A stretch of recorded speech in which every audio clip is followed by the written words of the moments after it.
Hey y'all, let me tell you about Gobble. All Gobble meal kits are pre-prepped. That means less work for you and less waste in your kitchen. Their meal kits include everything you need so you can save time at the store or just skip that trip entirely. I got the box in and I had 3 different meals. I had a Kung Pao chicken, crispy fish tacos, and a beef bourguignon, however you say it. But let me tell you about the classic beef bourguignon. Look, it came with beef pot roast and a beef broth concentrate, red wine demi-glace, cremini mushrooms, cipollone onions, mashed potatoes, baby carrots, and rosemary thyme butter. It was so easy to make. Literally like 15 minutes it took Cindy. And let me tell you something, and all the dishes were fire, but this thing was like a taste explosion in my mouth. It's just unreal. We've got to spend more time together and more time doing the things we love because everything came in this one single box right to my door. So see what a difference Gobble will make for your household. Right now, they're offering my listeners a fantastic limited time deal. You get $120 off across 4 boxes plus free shipping and free cookies. And let me tell you, those cookies, I ate one that was sin-baked and it was delicious. Go to gobble.com/reallife. That's GOBBLE.com/real life for $120 off your first 4 boxes. This offer is not available on the home site, so don't miss out. This is genius. It's taste explosions in your mouth like you never had. In Tennessee, a mother and daughter are arrested after trying to beat the daughter's husband to death with a skillet. In California, noises from a massage parlor during a church service lead to a prostitution bust, and Pablo Escobar's illegal hippos are on the attack. These stories and more coming at you today, Wednesday, February 7th, on Real Life Real Crime Daily, and I'm Jim Chapman. I'm Woody Overton. And I'm Mike Agavino. Hello, fellas. What's up? Woody, you're looking Thirsty Wednesday. Look at him. I can see the whites of his eyes. Yeah, he's got a smile on. His voice sounds good. Pretty crisp. So you behaved yourself really well for the birthday. I did, and shout out to my doctor. 5 days back on my medicine. Come on. Shout out, Doctor. Who knew it was hangover helper? No, it was I had the double thyroid disease, and I'd been off of medicine, so I get a little tongue-tied and shit. And I'm feeling better already. And, yeah, I had a great birthday. Awesome. Big old steak, hung out with my peeps. And What kind of steak did you have? Ribeye? big old ribeye with lots of marble in it. And, Very It good. was delicious. I can taste that right now. Can you drink on that medication? You're okay to drink? Oh, yeah. That better be. He wouldn't be taking it. He's seeking an alternative. Yes, indeed. I should have realized that. A couple of sad things, guys. A couple of heroes dying way too young. Carl Weathers over the weekend. I want to talk about him for a second. And then this morning, as we're coming into tape, I saw the news about Toby Keith. Love me, Toby Keith. Whiskey for my men, beer for my horses. Right? Great song. Tragic. He died. Only 62. Of cancer. Yeah, but cancer doesn't discriminate. How about brought to you courtesy of Red, white, and blue. Right. That was a phenomenal song. Great song right after 9/11. Yes. A true patriot. And just You look at dude. some of the pictures online, all of these shows he did for the troops all over the He came in, he did a show in Louisiana, and there was a firefighter who was a musician and had been a firefighter for 30-something years, and he was dying of cancer. And his wish was to get to meet Toby Keith, and Toby Keith made it happen. Yeah. We made it happen through, but he made it happen. He was a good dude. Very good. I ate at his restaurant. He had a restaurant in Vegas. I went to the bar in Vegas. I got hammered there for one of my birthdays. Yeah. Well, and Carl Weathers, I'm a huge Carl Weathers fan. Yeah.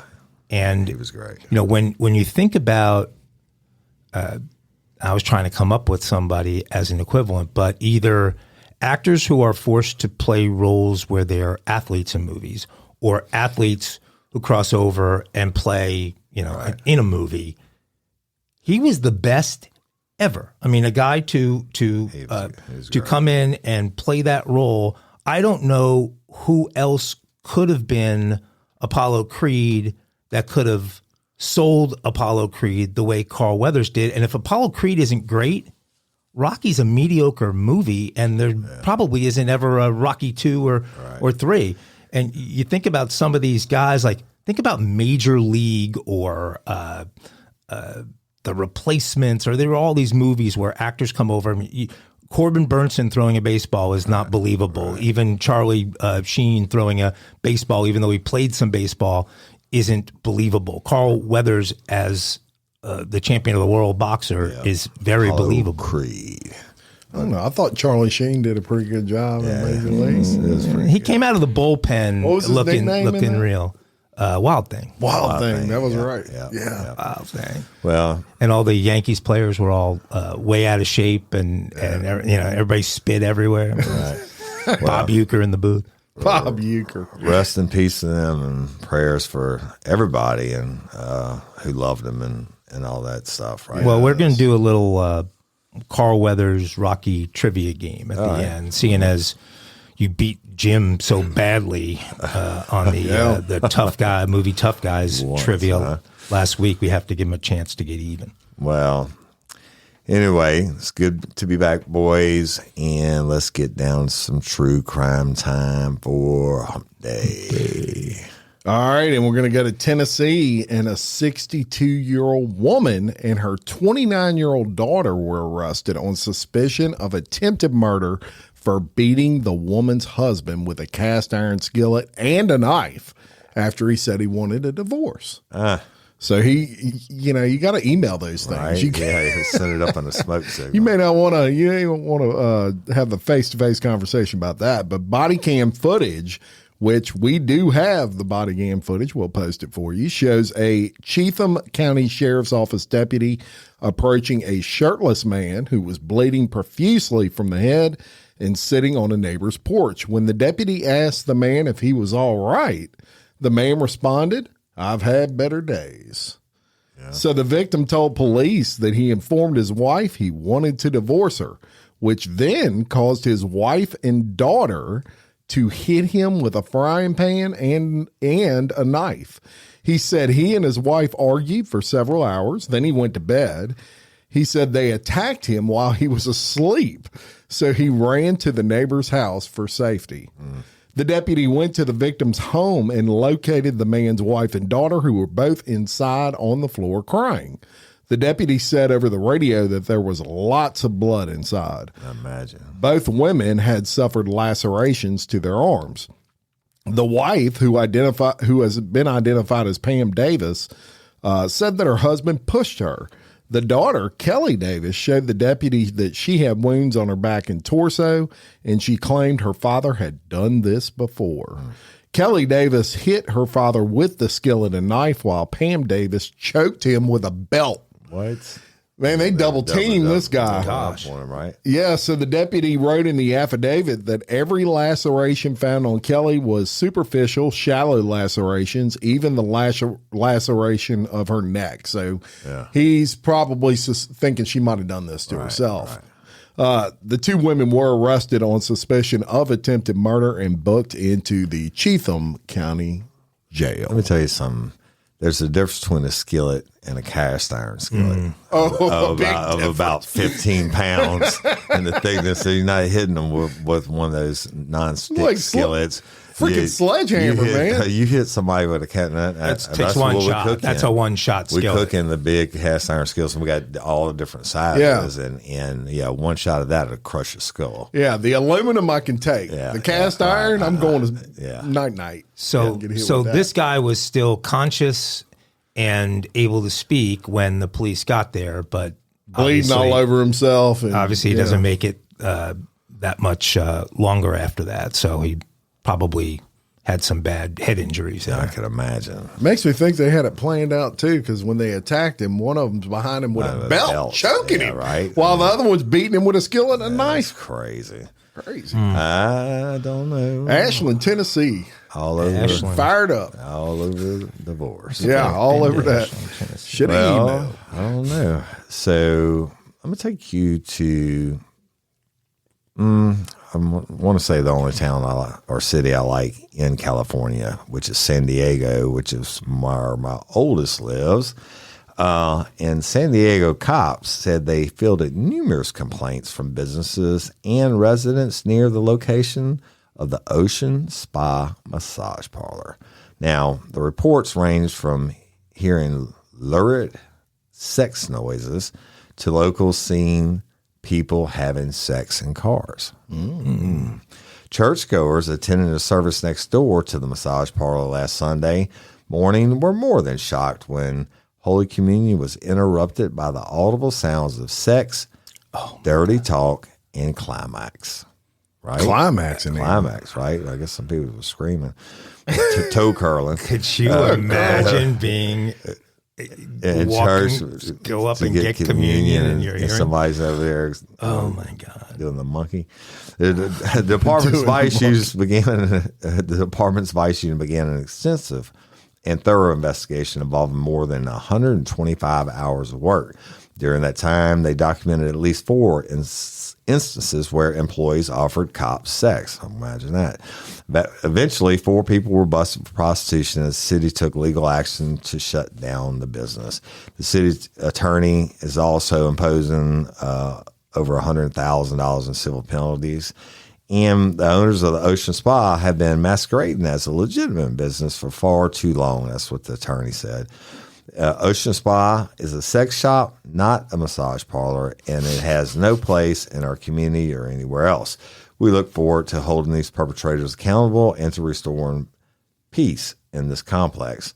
Some local residents say a 2022 law that repealed a ban on loitering is what exacerbated the problem. Proponents said the repeal would protect women and transgender adults from being targeted by cops. And what the difference? Well, the difference between this one and the story we did last week in New York City, they actually arrested somebody.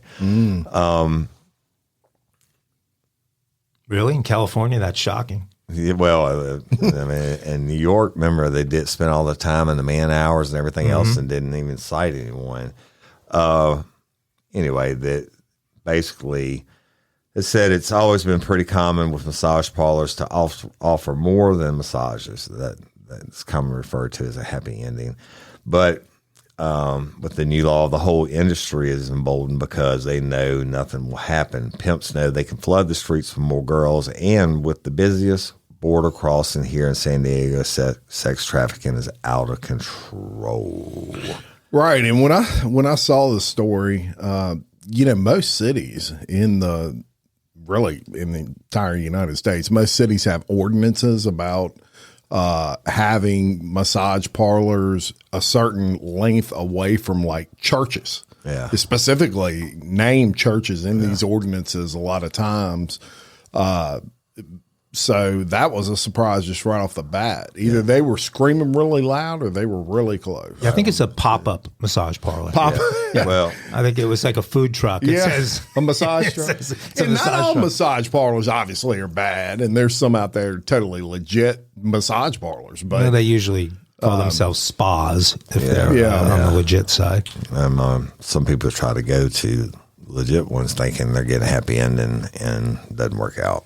yeah, But yeah, rub and tug, the what they call interesting story. Oldest professional on earth. What do you do about that? that. Yeah, I mean, Got to interrupt church. yeah.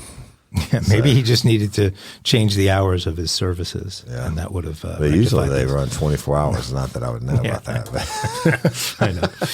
Well, let's go to Colombia. we've been going to Colombia a lot lately.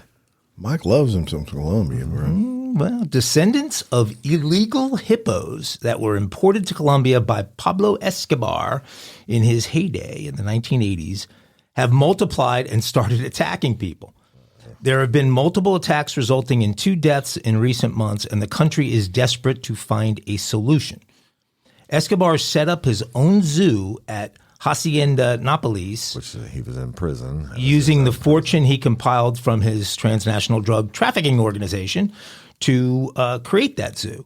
The feared drug kingpin supposedly became interested in creating his own zoo after noticing that fellow associates and cartel leaders like the Ochoas had exotic animal collections of their own on their estates. And so he had to keep up with the Ochoas. Right. So the Medellin cartel boss defied Colombian law and local officials and purchased a collection of 1,900 exotic animals from a zoo in Dallas. Who cut that deal? I don't know. Somebody got paid in cash. I think $2 million for 1,900 exotic animals from a zoo in Dallas. I don't know what year in the 80s that was, but that's interesting. The capo became bothered at the fact that there was only one hippo, a male. So he told the henchman he needed more. You have to buy a hippopotamus because Noah's Ark is wobbling, Pablo Escobar said. Call Miami and ask them to send me a female on a plane now. And my guess would be that that person moved with light speed to get him, the folks in Miami on the phone. The zoo's hippo collection grew to 4, so they brought 3 females over. So that first male hippo, He was busy. He really loved Pablo for that move. Colombian authorities, many of whom were controlled by Escobar, sought not to enforce the laws forbidding private citizens from collecting exotics, and so Escobar's zoo grew unabated until his death in 1993. Some of the animals were transferred to zoos following Escobar's death, while others escaped and multiplied. The hippos fled and spread from the kingpin's private zoo into nearby rivers, where they have flourished now for 30 years. Mm-hmm. Hippos have no natural predators in Colombia and have been declared an invasive species, which threaten the ecosystem. Most of the hippos live freely in rivers and reproduce without control. This led Colombia's Ministry of the Environment to start sterilizing them in November. Apparently, the sterilization process is quite difficult.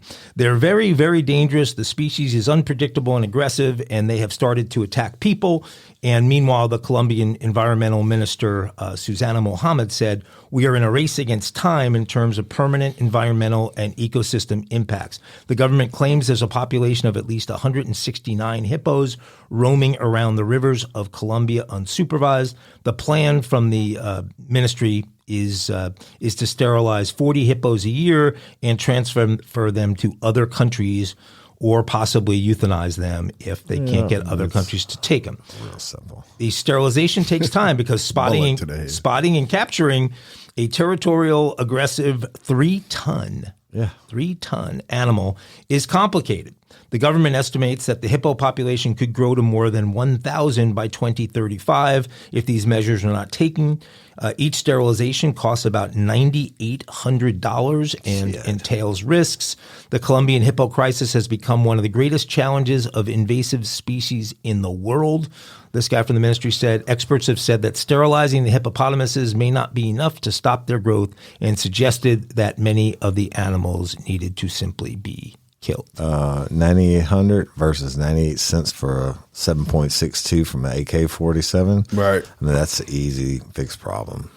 1,000 of them? Yeah. They can be gone in a week. And, you know, you never think of hippos being that dangerous. But they are. They're one of the most dangerous animals in the world. They kill more people than tigers and all of the rest of them combined. They kill over 500 just in Africa every year, 500 humans, and their teeth are so sharp, they say that one bite will go right through a human body. Yeah. And they're faster. They can outrun a human. Yeah. 3 tons. I mean, they show them all the time with the zoos feeding them whole watermelons, and they just barely push their mouth down, and the watermelons crack in half. 9,800 to sterilize one. Pretty sure they can contract me for $5,000 per, and I can get rid of that problem in a month. There you go. Well, no, you got to get in the river to get. I mean, you got to get close enough. I have no problem hunting. I can hunt them down. Give me a crew of my boys. What's the biggest? Make a heck of a documentary. Largest creature you've hunted? Elk. Elk away. 1,600 pounds. Really? Yeah. I was gonna say 600 or 800. Okay, so that's 1/4 of a hippo. Yeah, but it's a bullet to the head is a bullet to the head. Okay. Yeah. Well, let's try to arrange that. Hey, you're my broker. Give me a deal. I go down there, 5,000 times. That's $500,000, right? Yeah. And all the I take cocoa off. you want. Yeah. Yeah, they might try to do a trade deal. And then we got to see how it tastes. A barter exchange. They must not taste good, or they would be eating them. Yeah. Well, we're going to get a Washington. I wonder what hippo could taste like. I haven't ever thought about that. Hippo, rhino, yeah, things you don't want to eat. We're going to go to Washington State, and we're going to tell you about an interesting thing. Look, you find all kinds of things in people's garages, right? Mm-hmm. Well, an inert nuclear missile was found in Washington State in a man's garage. Explain that. On Wednesday of last week, the National Museum of the U.S. Air Force near Dayton, Ohio, they called police. In Bellevue, Washington, they had to report an unexpected gift. Police responded to the potential donor's home with a bomb squad. Imagine. The device, in fact, is a Douglas Air-2F Genie, which is an unguided air-to-air rocket that is designed to carry a 1.5 kiloton nuclear warhead. Nice. That's sweet. The bomb squad discovered there was not a warhead, thank God, attached to the missile, so there was never any danger to the community. The man who owned the missile told police he purchased it from an estate sale. Right? How the hell do you sell that? That's got to be the ultimate man cave. You got a nuclear missile in it. Oh, yeah. You're walking around, if you've ever been to these estate sales, and, things have prices on them, and what is this? Oh, it's a nuclear missile. Yeah, nuclear missile. Don't worry, it's not armed. Pretty crazy stuff at those sales. I haven't seen a missile, though. We can get you a good deal on that. Yeah. But the deal is, I'm pretty sure they're going to trace that serial number back and somebody's ass is in a crack. Well, it says because there was no warhead present and the military did not want the missile back, authorities say they left it with the man to be donated. Officials say because they never suspected that a warhead was present, there's no need for the city of 150,000 people to be evacuated. But I mean, shout out to the guy for wanting to, not destroy history and actually donate the thing to a museum. Yeah. But well, good for him. I don't know what he paid for the inert nuclear warhead, but wasn't enough. I'll tell you what, he has something that most people don't have. That's right. You put it in your man cave and you say, I'm about to show you something you ain't never seen and may never see again. Come on over and we're going to hang around the missile tonight. Yeah. Maybe the estate sale just wanted too much for the warhead if you bought the combination. They probably still sold have it. the warhead. Sold it on the side. We didn't get that for the office. Actually, they sold it on the side to this next country I'm going to tell you all about, which is China. And a couple in China was executed Wednesday after they were sparked something uncommon this holiday with just the right gift from Uncommon Goods. The busy holiday season is here, and Uncommon Goods makes it less stressful with incredible hand-picked gifts for everyone on your list, all in one spot. Gifts that spark joy, wonder, delight, and that's exactly what I wanted feeling.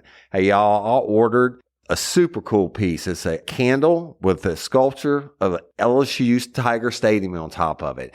And each officially licensed laser-cut wooden replica features up to 4 layers of detail, creating a bird's eye view of a specific football field, seating section, and more. And every label includes your stadium's name, the team's logo, and school location. And it has a coconut, soy, vegan wax infused with sandalwood smell that creates tailgates and touchdown scent profile, reminiscent of game day. It's invigorating like fresh cut grass and nostalgic like smoke from a pre-game grill, and calming like the crisp autumn air of a new semester on campus. Y'all, I love it. I have it at the base of my TV, and I'm ready to watch the Tigers play on Saturday night, right? Uncommon Goods. Look, when you shop at Uncommon Goods, you're supporting artists and small independent businesses. And many of their handcrafted products are made in small batches. So shop now before they sell out this holiday season. Uncommon Goods looks for products that are high quality, unique, and often handmade or made in the U.S. They have the most meaningful out of the ordinary gifts anywhere. They even have gifts you can personalize. From holiday hosts and hostess gift to the coolest finds for kids to hits for everyone from the book lovers to diehard sports fans.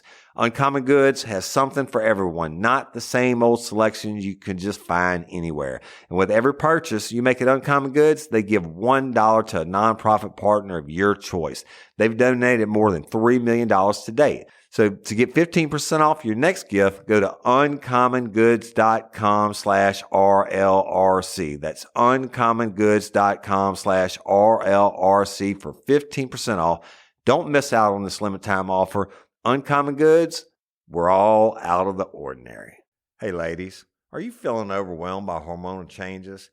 Well, you're definitely not alone. There are more than 1,000 hormone disruptors living in our environment right now. It's in your food, your water, the air you breathe, the clothes you wear, your skincare products. They all mess with your hormones. Then there's the natural hormone changes your body goes through, premenopause, menopause. And while it's a natural process, it doesn't mean you have to suffer through it. The good news is you don't have to suffer through it anymore because now you have Hormone Harmony, a formula made only with herbal ingredients that are shown to reduce hormonal symptoms in women of all ages. Hormone Harmony is not just a hormone supporting supplement. It's become a phenomenon. Women can't stop talking about it on social media. A bottle of Hormone Harmony is sold every 24 seconds. And the biggest benefit?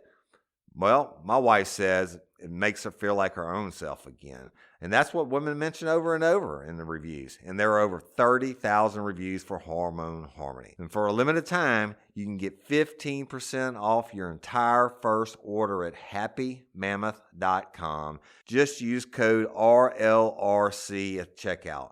That's happymammoth.com and use code RLRC for 15% off today. That's happymammoth.com and use code RLRC. Convicted of throwing 2 toddlers out of the window of a high-rise apartment, China's Supreme Court approved the death sentences of Zhang Bo and the father of the 2 children, and Ye Shangchong, a woman with whom he began an affair. Zhang and Ye were convicted of staging an accidental fall in the city of Chongqing. Authorities said Zhang threw the children out of the 15th floor window while they were playing. Zhang had started the affair with Ye, initially hiding that he was married with kids.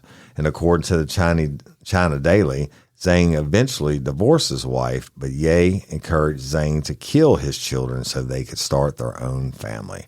Authorities presented electronic evidence to the court proving that the couple had been planning the murders for 9 months. They were initially sentenced to death in the local court in 2021, and despite the fact that Chinese law allows for the death sentence to be administered by shooting, Zhang and Ye were both given lethal injections. You know, I told y'all this before. In China, when they execute you, they actually bill your family for the price of the bullet. Yeah, I remember you saying that. And I don't know why they didn't decide to shoot those 2 or drop them from a 15-story building. That would have been a better way. Divorce costs in China. That's a good question. Probably some I'm gonna look it up or something. Yeah. Mike does his story. I'd be curious. I didn't think throw 2 kids out of a window. I mean, it's horrible. How the fuck do you think you can get away with that? I mean, they're 1 or 2 years old. They just jumped out the window. Well, when they're supposed to be smart, they left an electronic trail of 9 months of planning. Clear your search history. You're not going to get away with that. And it's one thing being better her. wasn't on TikTok either. Those are his kids. Wow, China's divorce rate is over 50%. Is it really? It's like America. Yeah. And some men pay upwards of 300,000 to 700,000 yen or dollars. 700K. So I think we got a lot more that'd money be than I do. U.S. Yeah. Wow. So don't get divorced in China. Yeah. Okay. Well, let's stay international. You guys ever hear of Levi Belfield? Is that name sound familiar? I've heard of Levi Strauss and Company. They're related, I think. But hey, by the way, in the 80s, I thought button flies were really cool. And I have a pair of blue jean pants now. polos that are butterfly, and they suck. When you get older and you got to pee all the time. Oh, yeah. You got to rip that beer, thing. You got to get it open. What could possibly have triggered that in Woody Overton's mind? Levi Strauss and Company. But these are polos, but it still sucks when you're drinking. Anyway. I like the button. Not when you're drinking. Because when you break the seal the first time, then you got to go every 5 minutes. And then you spend the whole night trying to button your shit up. Every 2 minutes for me. Right. Okay. Well, Levi is a guy who killed a bunch of people over in the UK, and he's serving a double life sentence. But he wanted to have a big wedding anyway. Okay.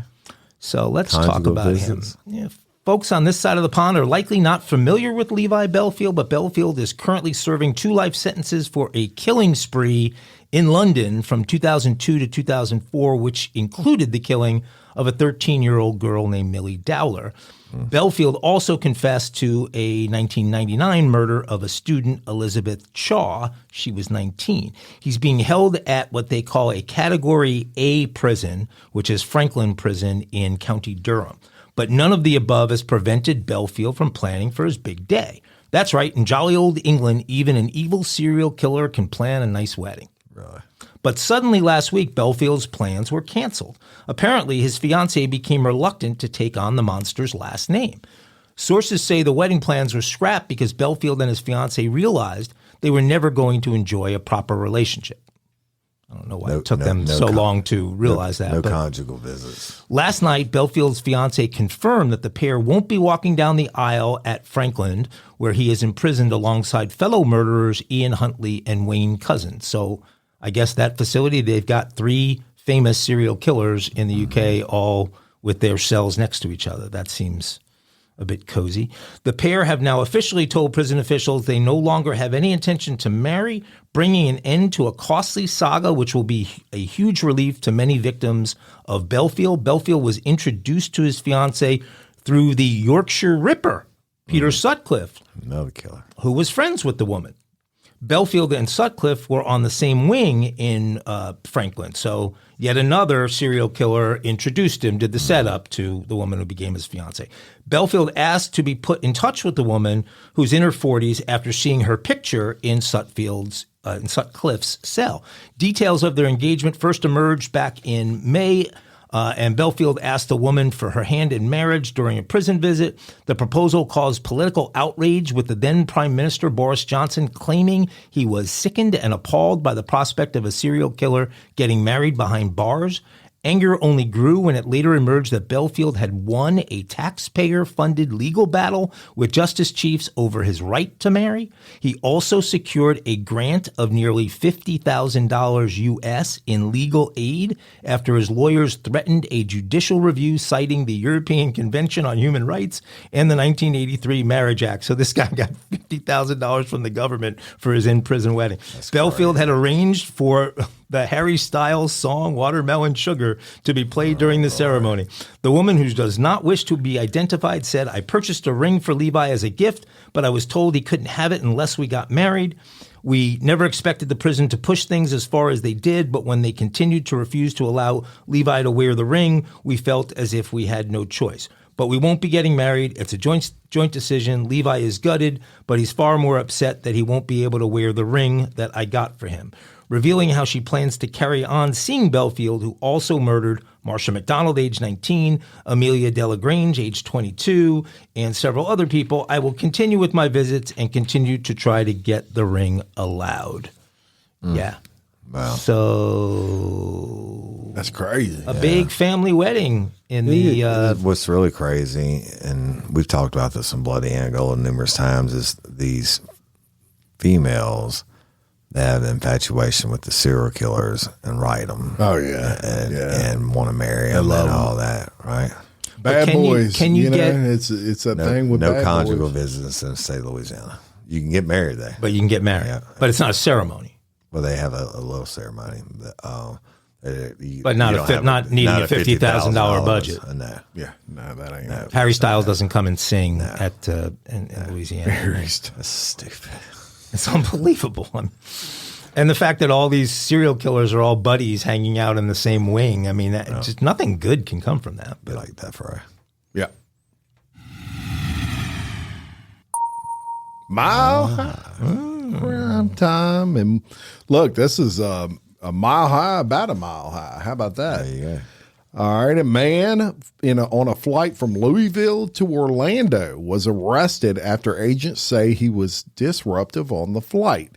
He grabbed one flight attendant and asked her and another flight attendant if they would like to join the Mile High Club. No, he didn't. Something tells me he might have been hitting the drinks a little bit that day. James Finister was on a Spirit Airlines flight from Louisville, Kentucky to Orlando International Airport. Finister asked the lead flight attendant if she did indeed want to join the Mile High Club. Finister then grabbed a second female flight attendant, pulled her onto his seat, and asked her the same question. In addition to that, Finister asked multiple questions about the plane's cockpit, including questions related to entering the cockpit. That's never good when people ask you that. When the plane landed, Orlando police officers spoke to Finister, who admitted to his actions. He also told police he had several shots of alcohol before the flight to calm his nerves because he had never flown before. Probably never going to fly again. Which explains why he wanted to join the Mile High Club. Finister is now facing federal charges of interfering with the performance of the duties of a flight crew member. And he could almost be a dumb criminal, too. He'd be really close. I'm surprised with that, those clever lines and that approach that he wasn't able to close the deal. Boy, I'm telling you. I'm going to say this real quick. I know you hate Frontier. I'm pretty sure Spirit's never going to sponsor us. I will never fly Spirit again. I flew it one time. Fuck that.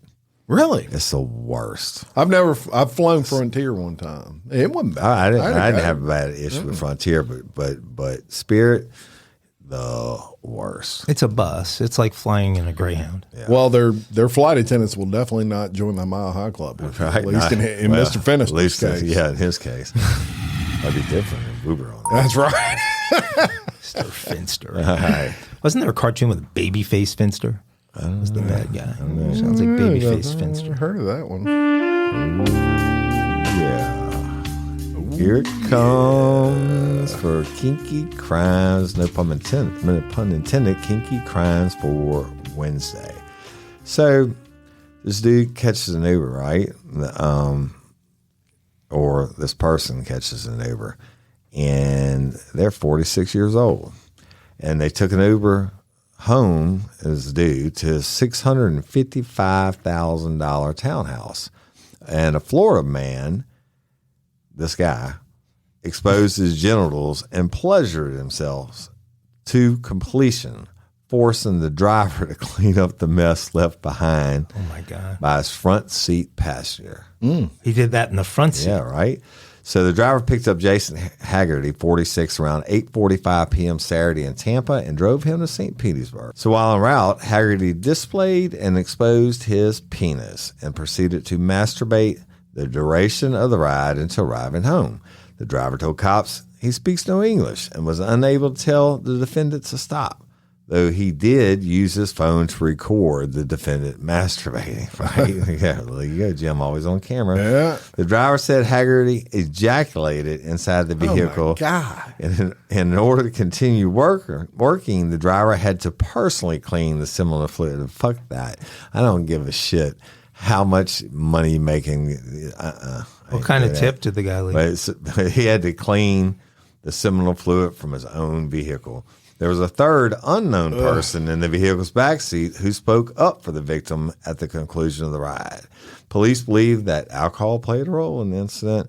Haggerty, who is listening to this, checking this out. This dude was a licensed nurse practitioner, and he was arrested yesterday for exposure of sexual organs, which is a misdemeanor, and booked in jail.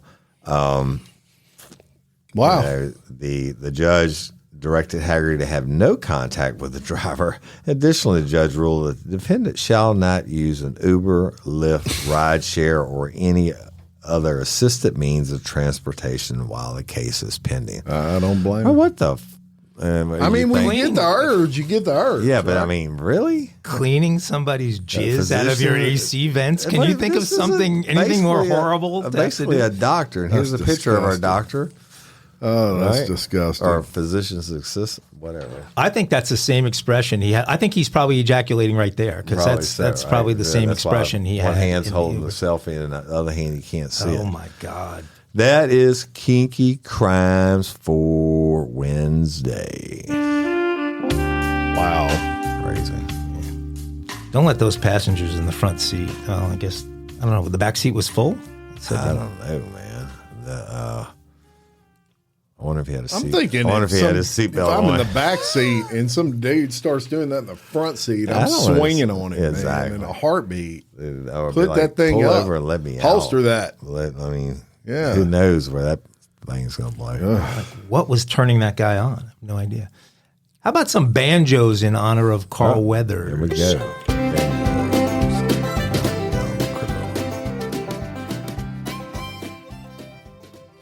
Okay, Jim, your chance to get back.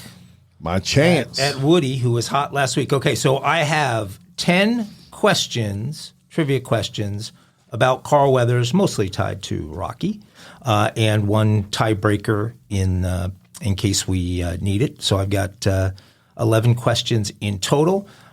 You can, once I read the question, or in the process of me reading the question, bang the table. Whoever bangs first will get the first shot.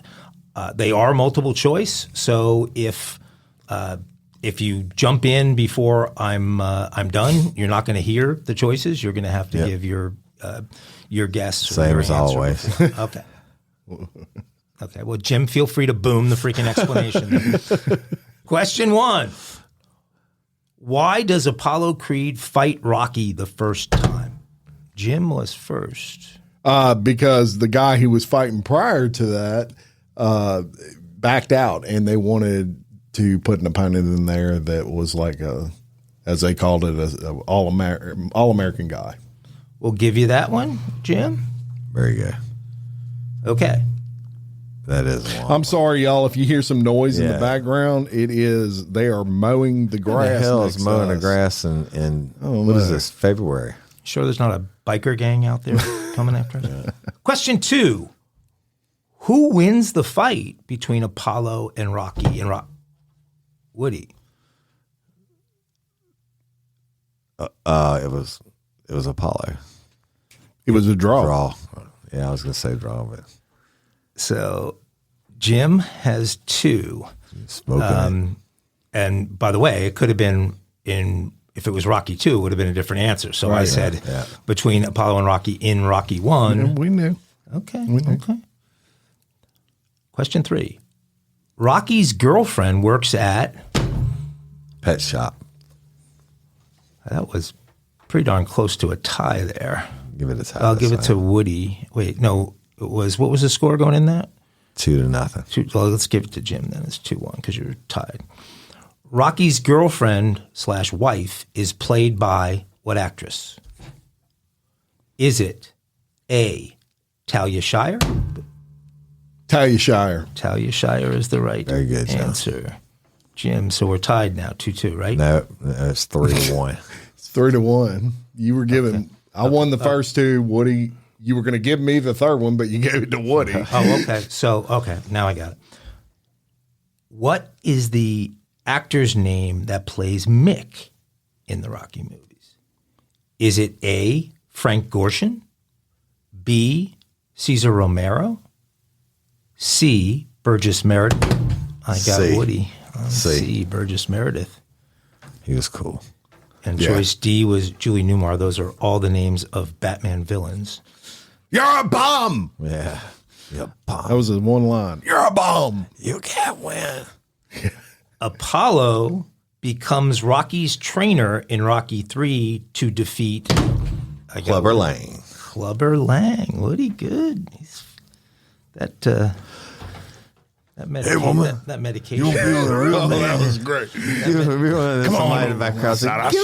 Give the brother a shot. That medication is doing wonders. Apollo gets killed in the ring by Ivan Drago. What's his name? Drago. Drago! Ivan Drago in Rocky IV, yes. I had Muhammad Ali and Spider Rico as choices. Spider Rico. Apollo grew up in what city? A, Philadelphia. B, Pinellas County. C, Chicago. Or D. D. Would it? It doesn't matter. Detroit. It doesn't Los matter. Angeles. Don't you remember they go to LA That's to train? right. I was Crenshaw at Los Angeles. So I knew it wasn't the other ones. So you got to give him a point now. Okay. Question, what is this, 8? What was the theme song of Rocky 3? Oh, fuck. I was going to say, I thought it was when Apollo came out, but it was James Brown said, Living in America. Nope. I know it. Yeah. Ooh, I had multiple choice. Well, I already know it. Eye of the Tiger. It is The Eye of the Very Tiger, good. Survivor. I did have I Will Always Love You by Whitney Houston, When Doves Cry by Prince, or Losing My Religion by R.E.M. as other choices. But Jim What's got it with the that. score now? It's that was after 8. I believe it's 5-3. Is that right? Yeah, it sounds good to me. Okay. I got at least Question 9. Well, he can tie if he gets these right. What kind of car did Rocky buy after he... Ferrari. Nope. No, incorrect. What kind of car did Rocky buy after he beat Apollo in Rocky 2? Was it a red AMC Pacer, a red Corvette, a white Porsche, or a black Trans Am? Black Trans Am. Yeah. Black Trans Am. Absolutely correct. 5-4. So Jim gets this. We got to go to... 4, dude, I'm killing him. But hey, I'm going to go with that. I'll let you listen back and you're going to see. Okay. What was the name of Carl Weathers' character in Predator? Was it Poncho? Was it Dutch? Was it Dylan? Or was it Mac? We go with Mac. I'm going to say Dutch. Oh, Dutch was Arnold. Dutch was Arnold, and Mac was the other big African American actor. Dylan was Carl Weathers' character who gets his All right, so entire we're arm tied chopped now. off by the alien. I think he takes points away when we both miss. We'll have to do an audit of the final score here because I'm not positive. We're tied. You absolutely are tied, and we're going to end it at a tie. That must have been question 11. Actually, I'm sorry. That was the Jim overtime won. question. Good one. Oh, that was it? That was a closer battle There you than go. than That was a the good one. movie Tough Guys. Yes, indeed. Very good. Goodbye, very Carl good. Weathers. We loved you. Yeah. That's right. Rest in peace. Rest in peace. Any final thoughts, Woody Overton? Just love and appreciate each and every one of y'all. Thank you to our sponsors, and thank you for liking and listening and sharing and all that good podcaster stuff. Yeah, and we're going to have some Mardi Gras reporting to do here. Oh, yeah. Next couple That's of weeks. coming. So And some Super Bowl have, reporting. We got a bet to It's make. we coming. have that Yes, next we do. episode. But I've been training my liver for this upcoming week of celebration. So Yes, indeed. we'll see how that goes. All right. Until next time, I'm Jim Chapman, And I'm Woody Overton. And I'm Mike Agavino. your host of Real Life, Real Crime Daily. Peace. Let's.